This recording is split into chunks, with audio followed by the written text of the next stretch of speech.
ये कहानी है एक ऐसे 9 साल के बच्चे की जो अपनी गुलामी की जंजीरों को तोड़कर कैसे बड़े बड़े दिग्गज सूरमाओं को अपने आगे झुका देता है और अकेला पूरी दुनिया पर राज करता है।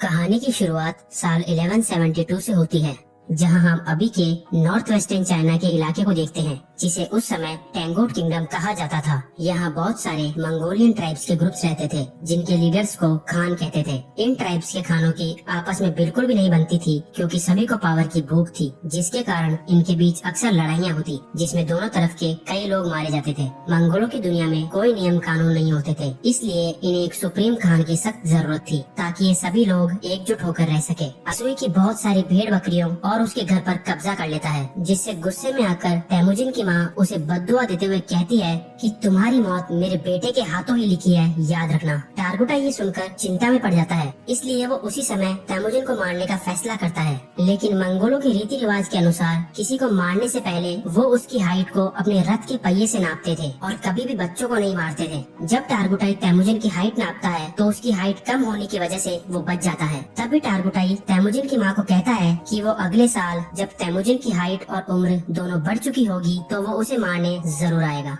जब सर्दी आ जाती है तो तेमुजिन के पास छिपने के लिए कोई जगह नहीं होती। तभी उसे अपने पिता की कही हुई बात याद आती है कि बुरे वक्त में गॉड टेनरी उनकी मदद जरूर करेंगे। इसलिए वो उस सीक्रेट माउंटेन की तरफ दौड़ता हुआ जाता है। तभी अचानक रास्ते में उसका पैर बर्फ से ढकी झील पर पड़ जाता है, जिसमें वो डूब के लगभग मरने ही वाला था। लेकिन तभी वहाँ उसी की उम्र का एक लड़का आ जाता है, लेता है। फिर जमुका और उसका बड़ा भाई तेमुजिन को अपने घर ले जाते हैं, जहाँ जमुका और उसका बड़ा भाई अपने अपने हाथ पर कट लगाकर खून दूध में मिलाकर तेमुजिन को पीने के लिए कहते हैं। अगली सुबह टारगुटाई तेमुजिन को ढूंढते हुए यहाँ भी पहुँच जाता है। टारगुटाई के लोग उसे अपने साथ उठा के ले जाते हैं, परंतु जब वो उसकी हाइट अपने रथ के पहिए से नापते हैं तो उसकी हाइट उतनी ही थी जितनी की पहले। इसलिए वो लोग उसे तब तक के लिए कैदी बना लेते हैं। उनके ट्राइब का एक बूढ़ा आदमी रोज तेमुजिन को खाना खिलाता था और उसके घावों पर दवा भी लगाता था। तभी वहाँ बारिश होने लगती है और सभी लोग अपने अपने घरों में भाग जाते हैं। इसी चीज का फायदा उठाते हुए वो बूढ़ा आदमी तेमुजिन को टारगुटाई के बंधन से मुक्त कर देता है। अपने गले में उस लकड़ी के फंदे को लटकाते हुए तेमुजिन वहाँ से भाग जाता है। वो कैसे भी करके उस पहाड़ तक पहुँचने की कोशिश करता है जहाँ गॉड टेनरी रहते हैं। गॉड टेनरी के पास पहुँचते ही वो अपनी इच्छा मांग रहा होता है, पर अचानक उसे एक सफेद भेड़िया दिखता है, जिसे देखते ही तेमुजिन के गले में फंसा फंदा अपने आप खुलकर नीचे, पर अंतर कुछ भी नहीं है। वो अब भी टारगुटाई के लोगों से बचकर भाग रहा है। तभी एक दिन वो उसे ढूंढ ही लेते हैं और वापस उसे उसी लकड़ी के फंदे से बांध देते हैं, जिससे उसे बचपन में बांधा गया था। टारगुटाई उसे तड़पा तड़पा कर मारना चाहता था, पर तेमुजिन ऐसा कुछ भी करने से मना कर देता है और खुशी खुशी मरने के लिए तैयार हो जाता है। फिर हम देखते हैं कि वो बूढ़ा आदमी अभी तक जिंदा है और वो उसे पानी पिलाता है। उसी दिन रात को जब सब लोग अपने अपने कामों में व्यस्त थे, तभी टारगुटाई तेमुजिन से बात करने आता है। इससे बढ़िया मौका दोबारा नहीं मिलेगा, ये सोचकर तेमुजिन उसी लकड़ी के फंदे से उसे मारकर वहाँ से फरार हो जाता है। अब वो खान बनने के लिए बिल्कुल तैयार था। पहले वो अपनी बचपन की वाइफ बोटे से मिलने जाता है। बोटे अब बड़ी हो चुकी थी और खूबसूरत भी। तेमुजिन बोटे को वहाँ से लेकर अपनी माँ और बहन के पास जाता है। दोनों उन्हें देखकर बहुत खुश होती है। कई दिनों तक अब वो अपनी जिंदगी सुखी होकर जीते हैं। पर संकट एक दिन आ ही जाता है, जब इन लोगों पर मरकीट ट्राइब के लोग हमला कर देते हैं। कई सालों पहले तेमुजिन के पिता ने इस मरकीट ट्राइब के खान की माँ को किडनैप किया था। इसी बदले की आग को बुझाने के लिए वो लोग अब यहाँ बोटे को किडनैप करने आए थे। तेमुजिन और बोटे वहाँ से भागने की पूरी कोशिश करते हैं। मरकीट खान बोटे को अपनी वाइफ बनाना चाहता है, इसीलिए वो उसे किडनैप कर लेता है। अब वहीं दूसरी तरफ तेमुजिन अपनी वाइफ को वापस लाने की कसम खा लेता है। दोनों भाई अपनी सेना लेकर मरकीट ट्राइब पर धावा बोल देते हैं। मरकीट ट्राइब के सभी लोगों को मारने के बाद वो उनका जरूरी सामान अपने अंडर में ले लेते हैं। वहीं तेमुजिन बोटे को एक टेंट में देखता है, जो कि अब प्रेग्नेंट हो चुकी थी। उसके बावजूद भी वो उसे अपना लेता है। उसी रात ये लोग अपनी शानदार जीत का जश्न मनाते हैं। जब वो लोग तेमुजिन को सामान आपस में बांटने के लिए कहते हैं, तो तेमुजिन सिर्फ 10% सामान ही अपने पास रखता है और बाकी 90% लड़ाई में मरे लोगों के परिवार वालों में बांट देता है। जमुका के ट्राइब के 2 लोग उससे प्रभावित होते हैं और तेमुजिन के साथ जुड़ जाते हैं। अब चूँकि मंगोल अपना खान खुद चुन सकते हैं, इसलिए जमुका भी कुछ नहीं कर सकता था। लेकिन ये सब देखकर जमुका के मन को ठेस पहुँचती है और वो तेमुजिन को अपना दुश्मन मानने लग जाता है। अगले सीन में जमुका के आदमियों को तेमुजिन के आदमी घोड़े चुरा कर ले जाते हुए देख लेते हैं। तैमुजिन के आदमी गुस्से में आकर उन्हें मारना शुरू कर देते हैं। लेकिन पास जाकर देखने पर उन्हें पता चलता है कि मरे हुए लोगों में से एक जमुखा का भाई है। जैसे ही ये खबर जमुखा तक पहुंचती है, वो तैमुजिन का कार्यक्रम समाप्त करने का प्रण लेता है। वो आसपास के और ट्राइब्स के खानों से हाथ मिला लेता है और तैमुजिन के ट्राइब पर हमला कर देता है। तैमुजिन को पता था कि वो ये जंग इतने कम सैनिकों के साथ नहीं जीत पाएगा, इसलिए वो अपने ट्राइब के बच्चों और औरतों को वहाँ से भेज देता है और बाकी लोगों को लड़ने के लिए कहता है। तैमुजिन लड़ने के बावजूद भी ये जंग हार जाता है।